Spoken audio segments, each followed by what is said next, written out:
시간 같이 읽을 하나님의 말씀은요, 예레미야 15장 10절부터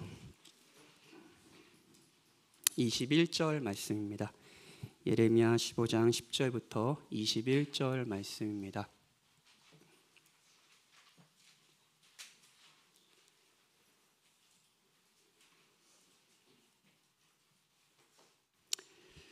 다 찾으셨으면 제가 여러분을 대신해서 읽겠습니다. 하나님의 말씀을 들으십시오. 내게 재앙이로다 나의 어머니여, 어머니께서 나를 온 세계에 다투는 자와 싸우는 자로 만날 자로 낳으셨도다. 내가 꾸어주지도 아니하였고 사람이 내게 꾸이지도 아니하였건만은 다 나를 저주하는도다. 여호와께서 이르시되 내가 진실로 너를 강하게 할 것이요 너에게 복을 받게 할 것이며 내가 진실로 내 원수와 재앙과 환난의 때에 내게 강구하게 하리라. 누가 능히 철 곧 북방의 철과 노릇을 꺾으리요 그러나 내 모든 죄로 말미암아 내 국경 안의 모든 재산과 보물로 값없이 탈취를 당하게 할 것이며 네 원수와 함께 내가 알지 못하는 땅에 이르게 하리니 이는 나의 진노의 맹렬한 불이 너희를 사르려 함이라. 여호와여, 주께서 아시오니 원하건대 주는 나를 기억하시며 돌보시사 나를 박해하는 자에게 보복하시고 주의 오래 참으심으로 말미암아 나를 멸망하지 아니하게 하옵시며 주를 위하여 내가 부끄러움을 당하는 줄을 아시옵소서. 만군의 하나님 여호와시여, 나는 주의 이름으로 일컬음을 받는 자라.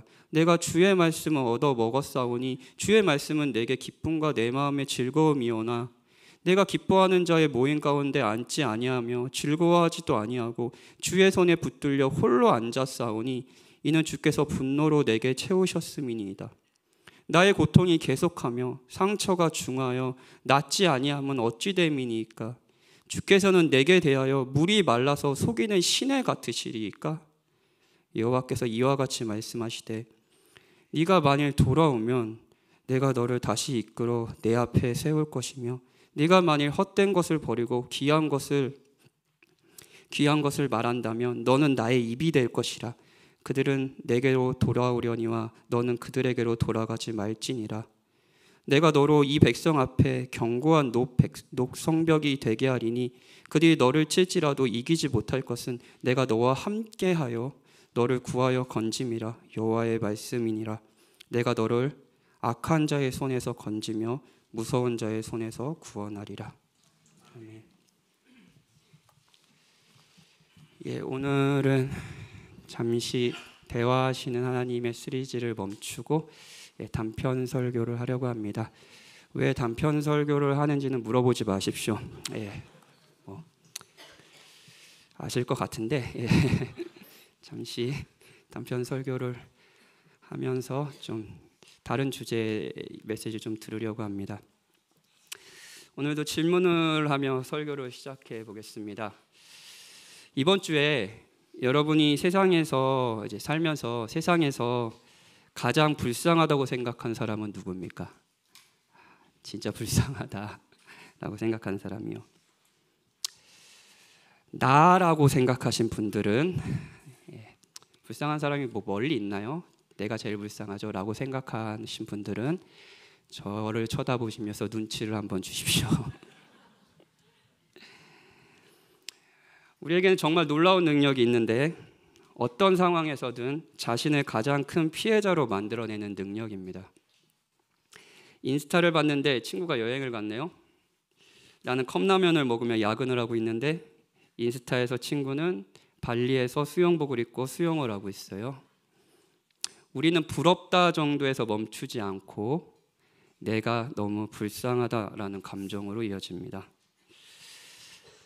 사실 목회를 하면서 정직하게 가장 해결하지 못하는 저의 문제 중에 하나도 바로 자기연민이라는 주제입니다.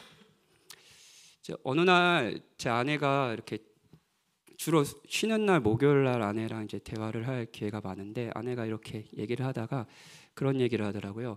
당신이 목회자로서의 가장 큰 장점이 뭔지 알아? 이렇게 물어보더라고요. 칭찬을 거의 안 하기 때문에 거의 듣는 경우가 칭찬할 게 없기 때문에 되게 반가웠습니다. 그래서 이제 아내가 뭐라고 하나 귀를 기울이고 있었죠. 그러니까 아내가 그런 말을 해줬습니다. 당신이 불쌍해 보인다는 거야. 예, 그거는 당신의 어마어마한 장점이고 사람들은 당신을 향해 연민을 느끼며 다가오니까 그걸 절대 잃지 말도록 해. 이렇게 했습니다. 개척에 참여하는 분들 감사합니다. 저를 불쌍히 여겨주신 많은 분들에게 제가 항상 은혜 빚진 자로 사역을 하고 있습니다. 근데 여러분이 얼마나 저를 불쌍히 여기듯 사실 이 세상에서 저를 가장 불쌍히 여기는 사람은 저 자신입니다. 최근에 제가 깨달은 게 있습니다. 저는 목사가 교회에서 약자라고 생각을 했습니다. 정말이에요. 정말 난 약자다라는 생각을 했습니다. 항상 주변 사람들이 찾아와서 힘들다고 하는데 나도 힘든데 뭐 내가 힘들다고 하면 안 될 것 같고, 그래서 계속 사람들을 만날 때마다 미안하다 내가 그거 잘 못했다. 제가 이 병이에요. 좀 미안해 병이라고. 제가 잘못했습니다. 미안하다 하는데 사실 저도 좀 억울하거든요. 억울하기도 하고 그러면서 이렇게 사역을 하면서 목사가 진짜 교회에서 슈퍼 의리구나라는 생각을 했어요. 이게 자기 연민이죠. 그런데 최근에 깨달은 것은 그냥 목사라는 자리 자체가 주는 권력이라는 것이 있더라고요. 그래서 뭐 저랑 생각이 맞고 성향이 잘 통하는 사람들은 비교적 교회 생활이 편합니다. 그냥 그런데 저랑 생각이 맞지 않을 수 있죠. 이 수만 700명의 사람이 어떻게 저랑 생각이 다 맞겠습니까? 아니면 저의 어떤 주제에 대해서 저랑 뭐 이견이 있고 또 성향이 잘 안 맞을 수 있죠. 안 맞는 사람들은 제가 의도도 하지 않았는데 교회 생활이 불편해지는 모습을 봤습니다. 제가 을인 줄 알았는데 맨날 미안해 하면서 을인 줄 알았는데 사실 저도 이제 나름 교회에서 갑인 거죠. 그래서 이 자리가 사실 말씀을 전하고 교회에서 이제 리더로서 살아가는 이 자리가 좀 무서워지기도 했었던 것 같습니다. 여러분과 똑같이 목사들도 믿는 동시에 의심하고요, 소망을 품으면서도 냉소주의에 빠집니다. 부드러울 때도 있지만 짜증을 내기도 하고요, 사랑하는 동시에 미워합니다. 용감한 동시에 비겁하고요, 믿음 있는 사람처럼 굴다가도 인의 연약한 모습을 보입니다. 열심히 일할 때도 있지만 게으름을 피우며 일을 회피하고 미룰 때가 더 많이 있습니다. 무엇보다도 주가 보여주신 긍휼함으로 다른 일을 불쌍히 여기라는 부르심을 받았지만 사실은 저는 제가 가장 불쌍합니다. 여러분 어떠신가요? 여러분도 여러분이 불쌍하신가요? 우리는 왜 자기 연민에 빠지고 성경은 이 감정을 어떻게 다루라고 할까요? 사실 저희는 한편으로 자기를 불쌍히 여기는 사람들이 가득한 세상에서 살고 있고요, 여러분도 아마 그 세상의 일부로 살고 있을 겁니다. 오늘은 자기 연민에 빠진 한 선지자를 만나보고요, 예레미야입니다. 그 예레미야를 통해서 자기 연민이라는 주제를 다뤄보겠습니다. 세 가지 대지로 설교하려고 합니다. 첫 번째는 우리가 왜 자기 연민에 빠지는가에 대해 살피고요, 두 번째는요, 하나님은 자기 연민을 어떻게 다루라고 하시는지 살피고요, 마지막으로 자기 연민에 빠진 우리에게 명령하시지만 무엇보다도 사랑하시는 하나님이시다, 복음을 듣고 우리를 긍휼히 여기신 하나님을 만나보도록 합시다. 첫 번째 대지입니다. 왜 자기 연민에 빠질까요? 오늘 설교가 자기 연민에 빠진 여러분들의 다양한 상황을 다 설명할 수는 없습니다. 항상 이런 주제로 설교할 때마다 이제 드는 마음의 어려움들이 있습니다. 이 한 편의 설교로 여러분들의 상황, 왜 내가 자기 연민에 빠지고 내가 나의 상황을 슬프게 여길까, 이런 걸 다 설명해 줄 수는 없습니다. 그런데 어떤 분들에게 지금의 여러분의 마음을 이해하는데 오늘 설교가 좀 도움이 되었으면 좋겠습니다. 일단 본문의 이해를 위해 예레미야라는 선지자를 소개할 필요가 있습니다. 예레미야는 성경에 나오는 선지자 중에 사실 선지자가 다들 불쌍하죠. 불쌍한데 이제 가장 슬프고 불쌍한 선지자입니다. 그래서 그에게 붙은 별명도 사실 눈물의 선지자예요. 눈물의 선지자예요. 일단 이 선지자는 이스라엘의 멸망을 지켜봐야 했습니다. 멸망을 예언할 뿐만 아니라 실제로 자기의 동족들이 바벨론에 의해서 멸망하는 것을 지켜봐야 했습니다. 그래서 막 눈물로 이제 노래를 부르기도 했죠. 그게 예레미야 애가라는 곳에 적혀 있죠. 그의 메시지는 회개하라는 것이었고 당연히 죄에 빠진 이스라엘은 그 메시지를 듣지 않았습니다. 아마도 예레미야는 아주 젊어서부터 선지자 사역을 했던 것 같아요. 그리고 이미 하나님께서 그를 부르실 때, 그냥 처음 저 같은 경우에 목회자로 사명을 얻었을 때 부르실 때 메시지를 전하지만 사람들은 반응하지 않을 것이라고 이야기를 하셨습니다. 그럼 왜? 라는 질문이 나올 법한 하나님의 부르심이죠. 이런 거예요. 제가 부르심을 받을 때, 현진아, 목회를 해야 돼. 그런데 너가 설교할 때 사람들은 다 잘 거야. 그런데 계속해야 해.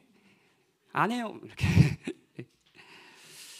약 30년을 예레미야는 그렇게 살았습니다. 30년이요. 30년.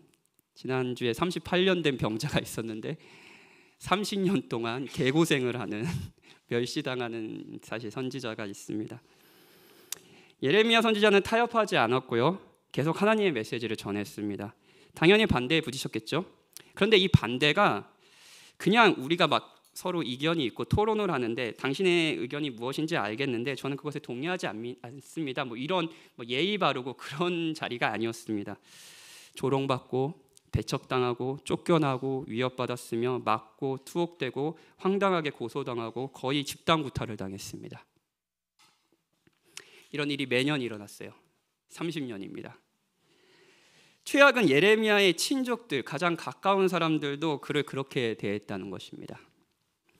오늘 우리가 읽은 15장 말고 16장에서 하나님은 이 사역을 하면서 예레미야에게 결혼을 하지 말라고 하십니다. 진짜 가혹하시죠? 요즘에도 비혼주의자, 결혼을 안 하는 사람들이 있습니다.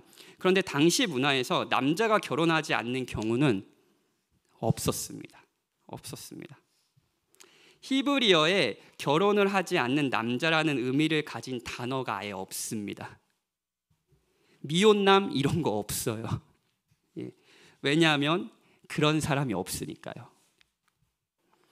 그런데 예레미야에는 다른 사람들이 다 허락되는 이 결혼이 허락되지 않았습니다. 뿐만 아니라 결혼식장이나 장례식 같은 사람들이 기쁨과 슬픔을 함께하는 행사에 참석하지 말라고 하나님이 하셨습니다. 진짜 가혹하시죠? 이웃들이 함께 기뻐하거나 슬퍼하는 그 자리요. 근데 그 자리에는 예레미야에는 갈 수 없었습니다. 그 자리에는 없었습니다. 예레미야가요.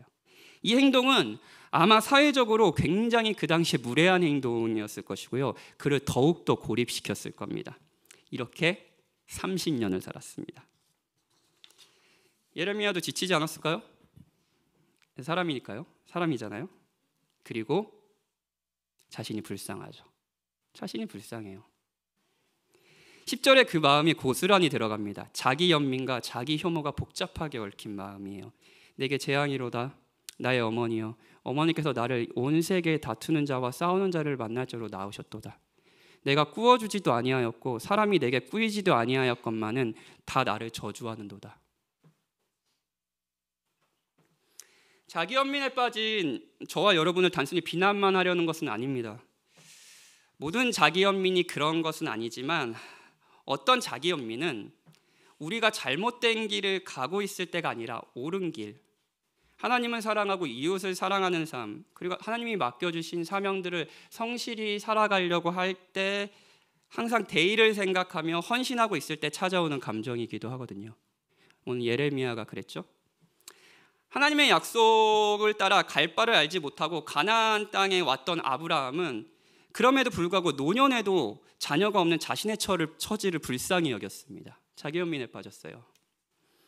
시편에는 하나님을 경외하는 삶을 살지만 그런 자신이 고통을 당하고 오히려 악인들이 평화로운 것을 보며 자기 연민에 빠진 시인들이 계속 나옵니다. 성경의 많은 인물들은 옳은 길을 걷는 와중에 자기 연민에 빠졌어요. 여러분의 자기 연민이 이런 측면이 있는지 모르겠습니다. 최선을 다해 가족을 사랑하는 와중에, 조장이나 리더로 성도들을 돌보며 헌신하는 와중에, 자녀에게 진짜 열과 성을 다해 이 자녀를 사랑해 주려고 하는 와중에, 직장 생활을 하면서도 그리스도인으로 살려고 노력하는 와중에 그 길을 걷다가 자기 연민에 빠지는 거죠. 기독교 신앙이 없는 분들이 계실 겁니다. 그분들도 마찬가지라는 이야기를 드리고 싶어요. 여러분들은 기독교 신앙이 없다 하더라도 옳은 삶이라는 것에 대한 나름대로의 기준이 있을 겁니다. 그리고 그 옳은 삶이라고 생각하는 것은 대다수 이제 동의하는 그런 삶이죠. 예를 들면 가족을 위해 있는 힘을 다해 가족을 사랑하는 것, 성실하고 정직하게 직장에서 일하는 것, 사회적 약자를 돌보고 그들을 위해 헌신하는 것.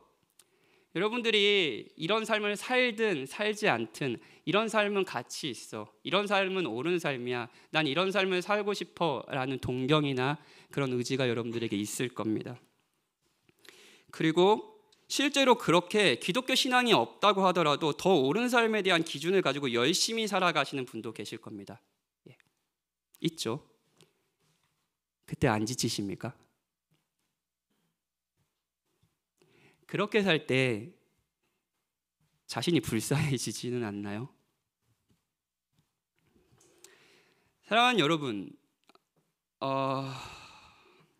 그런데 생각해보면 옳은 길을 걷고 있다는 확신이 자기 연민을 더 크게 하는 경향이 있습니다.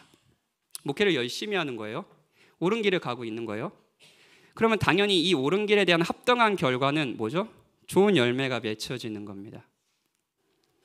예레미야는 다른 메시지가 아니라 하나님의 메시지를 전했습니다. 죄 가운데 멸망으로 달려가는 백성들에게 회개하라는 명령이었습니다. 돌이키라는 명령이었어요. 잘못된 것이 있나요? 이건 예레미야가 멸망으로 달려가는 자기 동족들에게 할 수 있는 최선의 사랑이었습니다. 없어요. 잘못된 건 아무것도 없고요. 사랑하는 겁니다. 그런데 결과가, 그리고 그렇다면 이 옳은 일에 대한 마땅히 발해야 될 결과는 뭐죠? 사람들이 회개하는 겁니다. 사람들이 하나님께 돌이키는 겁니다. 열매가 맺어지는 거죠. 그런데 결과가 그렇지 않은 거예요. 자기 연민은 지금 내가 갖고 있는 현실과 내가 누려야 마땅하다고 생각하는 것 사이에 충돌해서 우리가 겪는 감정입니다. 다시 한번 말씀드릴게요. 자기 연민은 지금 내가 갖고 있는 현실, 그게 고통스러운 현실일 수 있어요. 현실과 내가 누려야 마땅하다고 생각하는 것 사이에 충돌해서 우리가 겪는 감정이에요. 나는 옳은 길을 가고 있는데, 나는 가정을 위해서 이렇게 헌신하고 있는데, 난 이렇게 오랫동안 하나님 그리스도인으로 살려고 노력하고 내 믿음을 부여잡고 살려고 하는데, 그래서 내가 마땅히 누려야 할 결과는 이런 건데 현실은 다른 거예요. 그러니 한없이 자신이 불쌍하죠.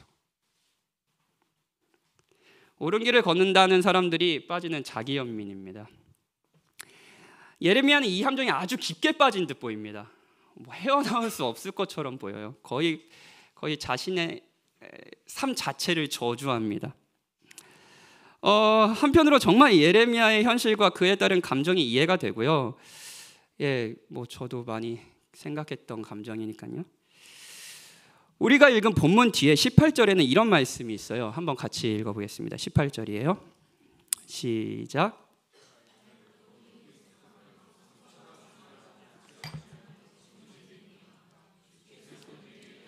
물이 말라서 속이는 시내 같으시리까. 예레미야는 진짜 화가 난 듯 보입니다. 진짜 화가 났어요. 그래서 이렇게 말하는 거예요. 주께서는 내게 대하여 물이 말라서 속이는 시내 같으시리까. 예레미야 1장에서 하나님은 예레미야를 통해 이스라엘 백성의 죄를 지적하면서 이런 말씀하셨습니다. 내 백성이 두 가지 악을 행했는데 곧 그들의 생수의 근원 대신 나를 버린 것과, 그러니까 하나님이 생수라는 거예요. 그 물에 가면은 뭘까요? 우리의 주림, 우리의 목마름이 다 해결될 수 있는 그런 만족스러운 샘물이라는 거예요. 하나님이 그렇다고 얘기했어요. 근데 두 말씀을 비교해보면, 지금 고백을 비교해보면, 전에 예레미야는 하나님은 늘 있어 절대 마르지 않는 새롭게 물을 공급하는 생수의 샘 같았습니다. 그러나 이제 예레미야는 하나님이 물이 있는 것 같지만 가까이 가서 보면 바싹 말라있는 속이는 시내 같다고 말하고 있는 거예요. 하나님은 거짓말을 하고 있다고요. 당신이 선하시다고요. 당신이 나의 삶을 책임지신다고요. 아닙니다. 당신은 바로 이런 분입니다. 약속만 잔뜩 하고 정작 하나도 지키지는 않습니다. 하나님, 도대체 어디 계신 겁니까? 당신을 믿을 수가 없습니다. 많이 들어본 말 아닙니까? 금요기도회 때 와서 이렇게 막 울부짖는 애들이 있어요. 저도 그 중에 일부고. 예.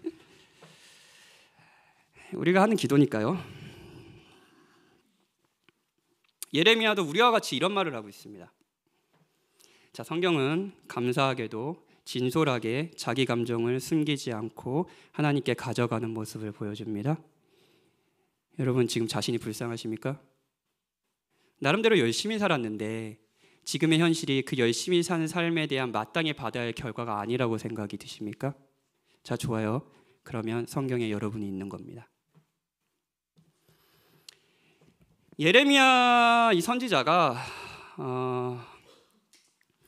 제가 그리고 여러분이 겪는 자기 연민에 비슷한 점이 있겠지만, 비슷하다고 하면 예레미야 선지자로서는 조금 억울한 부분이 있을 것 같아서 이 부분을 이야기하겠습니다.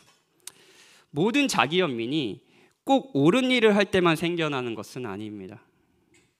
자, 우리는 예레미야보다 훨씬 고통에 취약한 시대를 살고 있습니다. 그래서 안락한 삶을 당연하게 여기는 시대에 살고 있습니다. 스카솔즈 목사님은 이 부분을 이렇게 지적해요. 한번 들어보세요. 나는 평안한 삶에 익숙한 미국인이다. 그래서 내 안팎의 세상이 내 기대대로 흘러가지 않을 때 쉬이 냉소와 우울, 신세한탄에 빠진다. 내가 마시는 문화적 공기는 삶을 태평하고 예측 가능해야 한다는 비현실적인 기대를 품게 한다. 평생 세상의 소수 특권층으로 살다 보니 건강, 무엇을 얼마나 먹을지 결정할 수 있는 능력, 고등교육, 육체적 안전, 사회적 인간관계망, 깨끗한 물, 필요한 것뿐 아니라 원하는 것을 누릴 수 있는 능력 같은 호사가 마치 당연한 권리처럼 느껴졌다. 나는 먼저 떠나보낸 내 자식을 묻어본 적이 없고 전 재산을 도난당해 본 적도 없다. 내가 가진 신앙을 지키기 위해 폭력이나 굶주림, 가난, 오랜 실직, 테러 공격을 감당해 본 적도 없다. 인신매매나 납치를 당해 본 적도, 한겨울에 한 데서 잠을 자거나 교도소에서 지내본 적도 없다. 나는 부유한 백인 미국인 남성이다. 그렇다 보니 내심 내 삶은 늘 편안할 것이라고 기대하기 쉽다. 저는 부유하진 않지만 황인 대한민국 남성입니다. 예레미야는 우리가 누리는 것들, 결혼을 하고 빚을 내서 그래도 살지만 그래도 살 집이 있고 돌아갈 집이 있고 하루에 3번 밥을 먹고 가끔 외식도 하고 1년에 한 번은 가족끼리 여행을 가는 삶을 당연하다고 생각하지 않았습니다. 그런데 우리는 이 모든 것을 당연하다고 생각하죠. 이 모든 것이 우리에게 마땅히 누려야 할 현실이라고 기대합니다. 그리고 그 기대와 실제 우리의 현실이 부딪힐 때 자기 연민에 또 빠지는 거죠. 포모증후군이라는 것이 있습니다. 우리 이제 나라 말로 번역을 하면 소외 불안 증후군인데, SNS를 보면서 수많은 정보들이 있잖아요. 그것도 행복한 정보들이 거기 되게 많잖아요. SNS에 맛집 사진, 여행 사진, 막 기념일 축하 사진, 사람들끼리 모여서 웃는 사진, 그것을 보면서 다른 사람이 누리는 경험, 정보, 기회를 자신만 누리지 못하고 있다라는 불안감을 느끼는 것을 말합니다.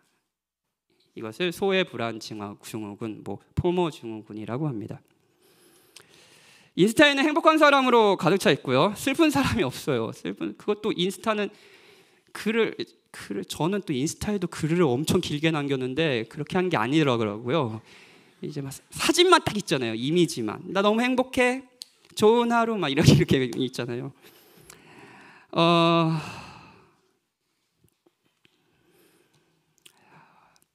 인스타를 통해 거기에 슬픈 사람이 없고요. 그리고 우리는 인스타를 통해 저것이 당연하다고 생각합니다. 저 사람들이 누리는 삶, 저 사람들이 먹는 음식, 저 사람들의 여행, 이게 당연한 거예요. 근데 여러분의 현실은 어떻습니까? 컵라면과 야근, 시궁창이죠. 그리고 우리는 곧잘 나만 불행해 라는 생각에 빠지곤 합니다. 이런 면에서 본문에 적힌 예레미야의 울분에 찬 호소는 저와는 조금 다른 면이 있습니다. 예레미야가 나랑 똑같이 그렇구나, 그러면 예레미야로서 좀 억울한 부분이 있는 거죠. 인스타그램을 단적으로 얘기했지만 다양한 상황에서 우리는 자기 연민에 빠져요. 평생 직장 생활을 아주 열심히 이제 했습니다. 그리고 은퇴를 하셨어요. 정년이 맞아 은퇴를 했습니다. 그 시간을 어떻게 보내고 계십니까? 그 시간에 자기 연민을 이기시면서 보내고 계십니까? 육아와 가사로 지친 자매님들은 자기 연민에 빠지지는 않으십니까? 학업과 진로의 압박에 시달리는 청소년들과 우리 청년들은 어떻습니까? 자기가 제일 불쌍하진 않나요? 이 감정이 희한한 게 내가 진짜 불쌍하다라고 생각하고 나 자신을 바라보는 그 순간 주변 사람들이 불쌍하다는 건 보이지 않습니다. 전혀 보이지 않아요. 어찌됐든 자기 연민은 정말 흔합니다. 그것이 정말 우리가 옳은 길을 가고 있기 때문에 오는 불협화음이든 아니면 우리가 누리는 것을 당연하게 생각하고 누리지 못하는 것을 불의하다고 생각하는 우리의 오만 때문이든 저를 비롯한 여기의 모든 사람들은 가끔, 아주 자주 마치 이 도시의 병과 같이 자기를 가장 불쌍히 여깁니다. 그리고 이 자기 연민이 파괴적이라는 것도 아십니까? 파괴적이에요. 제 이야기를 조금 할까요? 예. 목회를 하겠다고 이제 신학생이 됐어요. 제가 30살 때였습니다. 근데 뭐 신학생이 됐는데 여자친구도 없고 만날 가능성도 없어요. 근데 저는 이런 시간을 허락하신 하나님을 원망했고요. 제 입장에서는 공부도 못하고 목회도 성실하지 않게 하는 아이들이, 순전히 제 입장입니다. 예, 이거는 그분들이 들으면 굉장히 억울할 수 있어요. 네가 더 찌질해 막 이렇게 할 수 있죠. 찌질한 사람이었어서.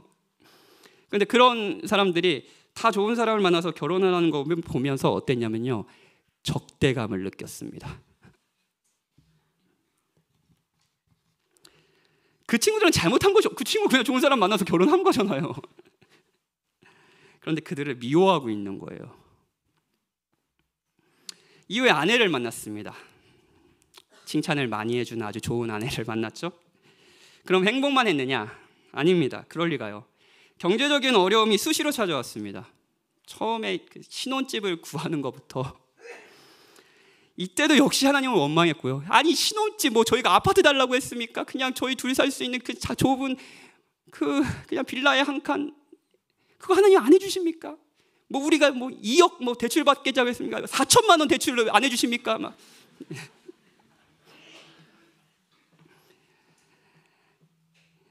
이때도 역시 하나님을 원망했고, 이번에는 비교적 부유하고 편안하게 사는 것 같은 그리스도인 친구들에게 적대감을 느꼈습니다. 그들도 힘들잖아요. 근데 그들이 힘든 사정이 불쌍해 보이지 않았습니다. 내가 더 힘들어.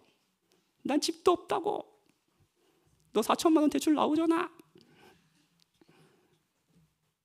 하나님이 그들에게 주신 은혜가 미웠습니다. 이 파괴적 감정에 속수무책 휘둘렸어요. 이 감정이 한번 휘둘리면 상대가 하는 잘못을 더욱 크게 느끼고요, 분노했고요. 내가 너무 불쌍하니까요. 어떻게 나를 이렇게 공격해? 내가 이렇게 불쌍한데? 예를 들어 만약에 이렇게 이야기하는 거예요. 너 어제랑 똑같은 옷을 입었네? 옷 좀 갈아입지. 오늘 왜 똑같은 옷 입었어? 이렇게 얘기할 수 있잖아요. 친구면 친한 친구면 할 수 있잖아요. 그런데 이렇게 반응하는 거예요. 넌 내가 얼마나 가난한지 알아? 나의 사정을 알고 그렇게 마음대로 짓거리는 거야? 내가 한 달을 어떻게 사는지 알면 그런 말을 절대 할 수 없을걸? 물론 말은 하진 않죠. 근데 내면으로 계속 상대를 비난하고 나를 불쌍히 여기는 거예요. 반면에 자신이 저지른 잘못은 아주 쉽게 합리화했습니다. 나는 불쌍한 사람이니까요. 충분히 그런 실수를 할 수 있는 거죠. 너도 나의 상황이었으면 그랬을걸? 나는 가난하다고. 나는 인정을 못 받는다고. 그리고 이런 자기 연민은 관계를 파괴시키고 신앙을 파괴시키지 않습니까? 자기 연민은 계속 자기를 봅니다. 나를 끊임없이 주시합니다. 우리의 시선은 시선교회 자신을 하는 거죠. 자신밖에 보이지 않습니다.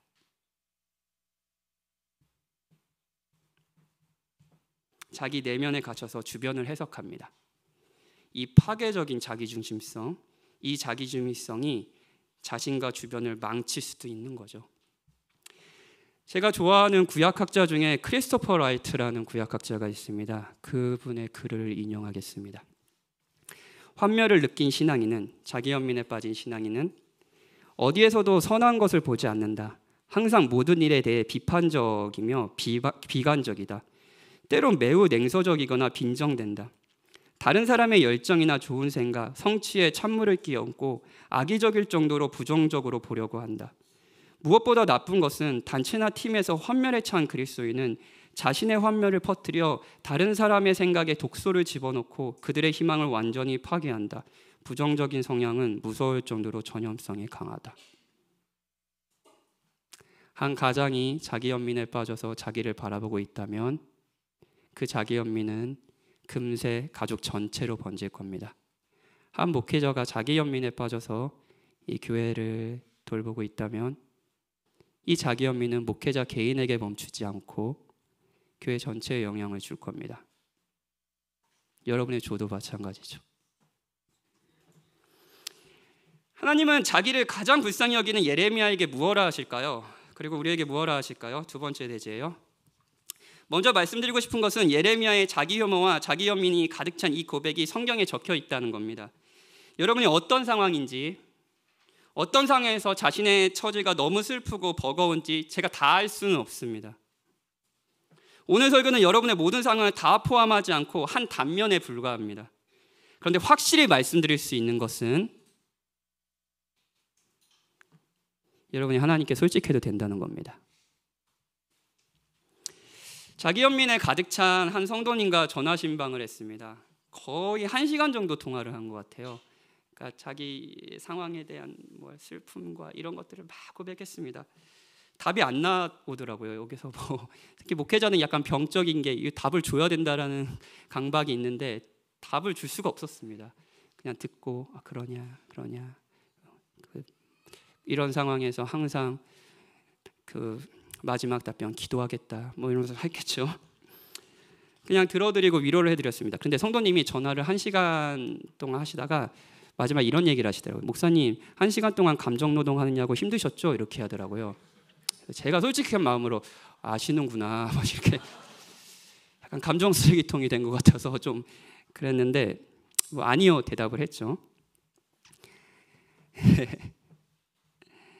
사랑하는 여러분, 저는 감정 노동이 힘듭니다. 때론 감정 쓰레기통이 되는 것이 이 목회가 버거울 때도 있습니다. 그런데 여러분이 어떤 처지에 있고 어떤 방식으로 자신과 자신의 삶이 슬프든 그 모든 감정을 그대로 토해내도 되는 분이 계십니다. 감정 쓰레기통 기꺼이 되는 분이 계십니다. 여러분의 모든 감정을 거기에 버려도 되는 분이 계십니다. 하나님이세요. 예레미야는 사실 이게 성경에 이런 글이 쓰여도 되나라고 싶을 정도로 거의 자살을 생각하는 자기 혐오적이고 자기 저주적인 고백을 막 쏟아냅니다. 자신의 솔직한 한탄스러운 감정을 하나님께 다 쏟아냅니다. 하나님은 감정 노동을 하고 계세요. 그리고 하나님은 감정 노동에 지치지 않으시는 유일한 존재이십니다. 자기 연민에 빠지면 타인이 앞에 있는 사람이 나와 나의 고통을 알고 공감해 주길 바라지 않나요? 그렇죠? 이 사람도 나를 불쌍히 여겨주길 바라잖아요. 하나님은 기꺼이 그런 시간을 내시는 분이십니다. 언제든지요. 진짜예요. 언제든지요. 그런데 하나님께서 마냥 공감만 해주시는 것은 아닙니다. 19절입니다. 우리 같이 읽어봅시다. 시작.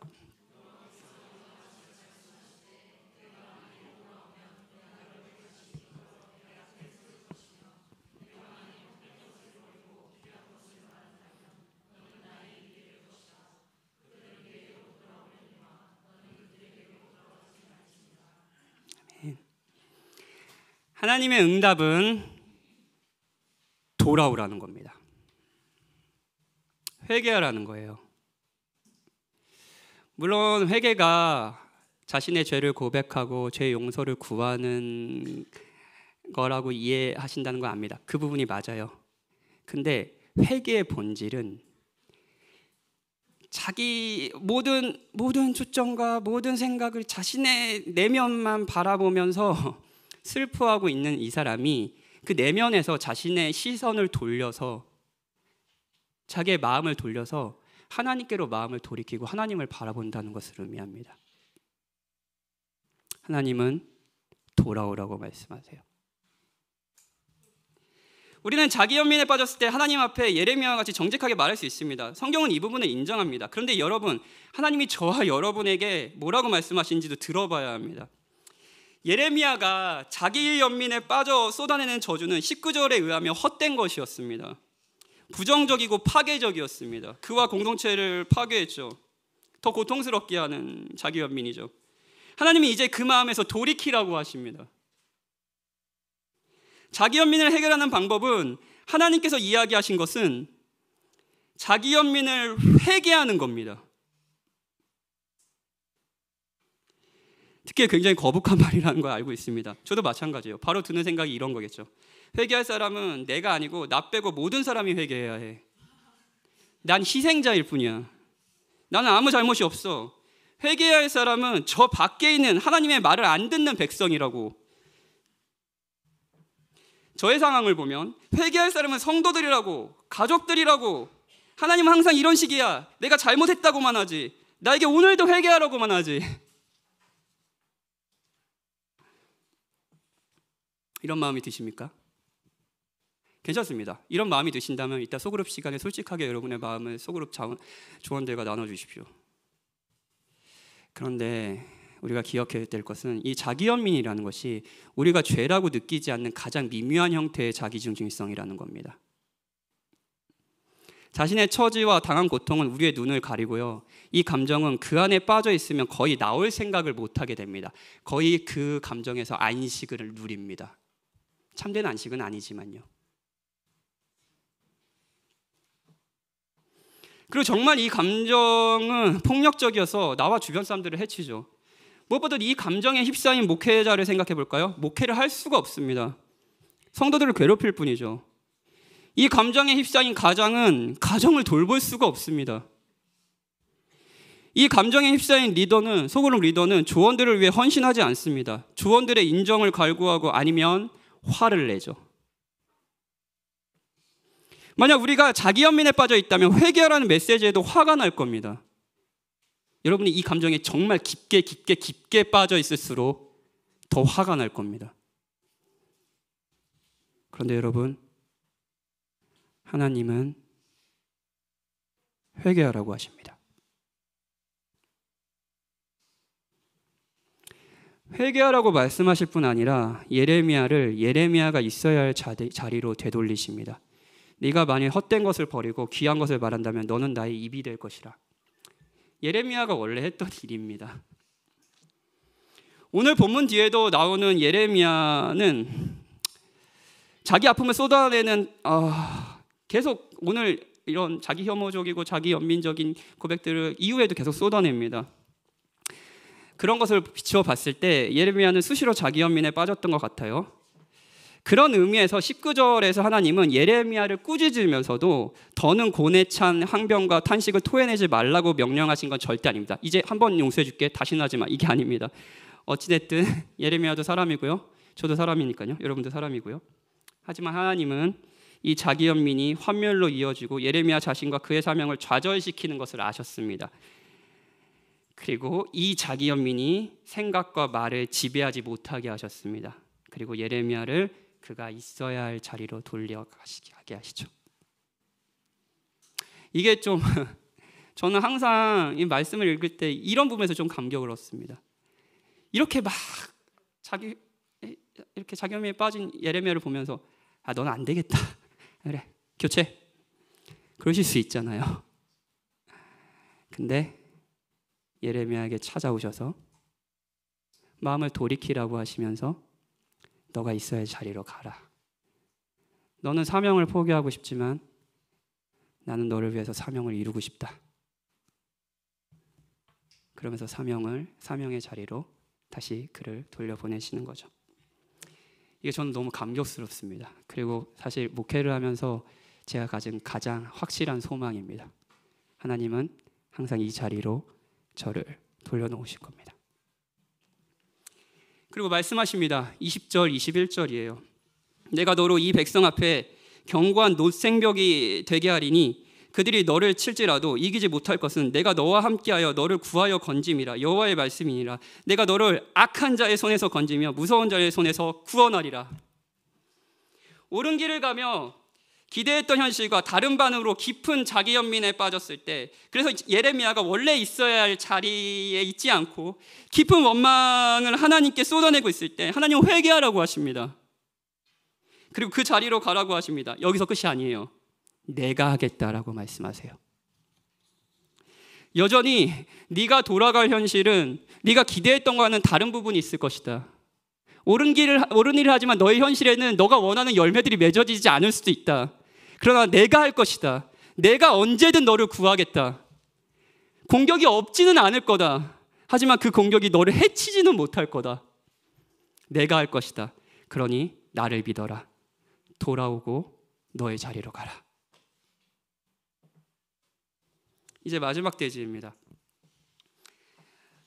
무엇보다 여러분과 제가 자기 연민에 빠졌다면 복음을 들어야 합니다. 복음을 들어야 해요.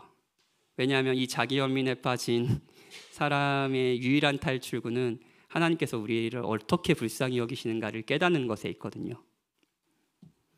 본문에는 옳은 길을 가다가 시리에 빠져 자기 연민을 하고 있는 선지자가 등장해요. 이 선지자는 백성에게 생명을 선포했습니다. 그런데 돌아오는 것은 냉대와 배척, 폭력이었습니다. 예레미야 선지자가 빠져있는 자기 연민이 한편은 정당해 보이지 않습니까? 그렇죠? 정당해 보이죠? 그런데 여러분, 누구보다 자기 연민에 빠져야 할 분이 계십니다. 누구세요? 하나님이세요. 하나님이세요. 하나님에게 자기 연민이라고 불경한 단어를 쓰는 것을 용서해 주십시오. 그런데 하나님이야말로 이 백성에게 의롭고 옳은 일만 하셨습니다.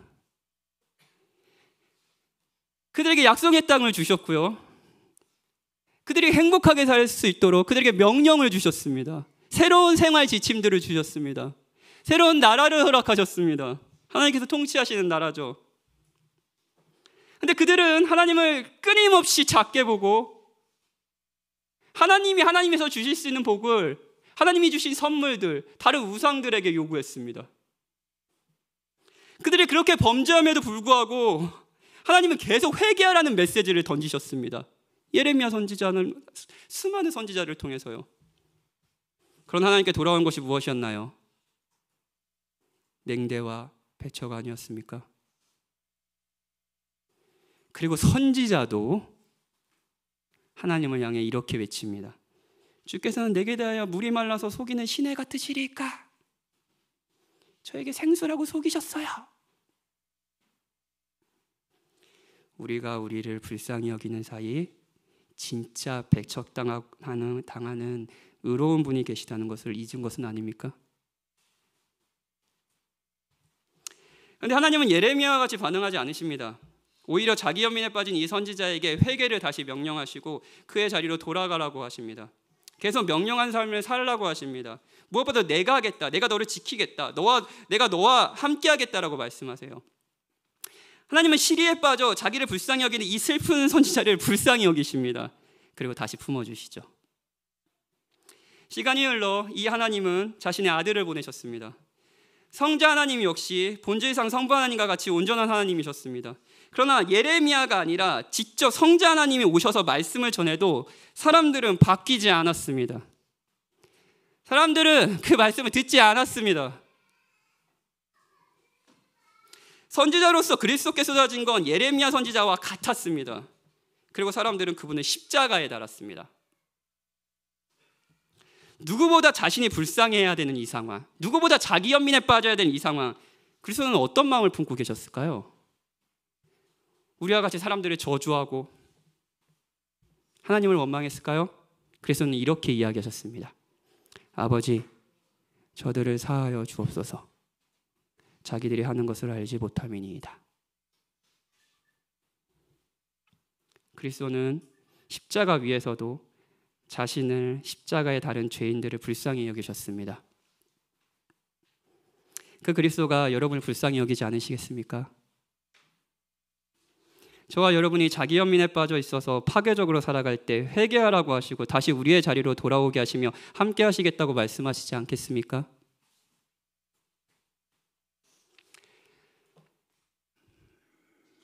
그건 우리 진짜 불쌍히 여기시니까요.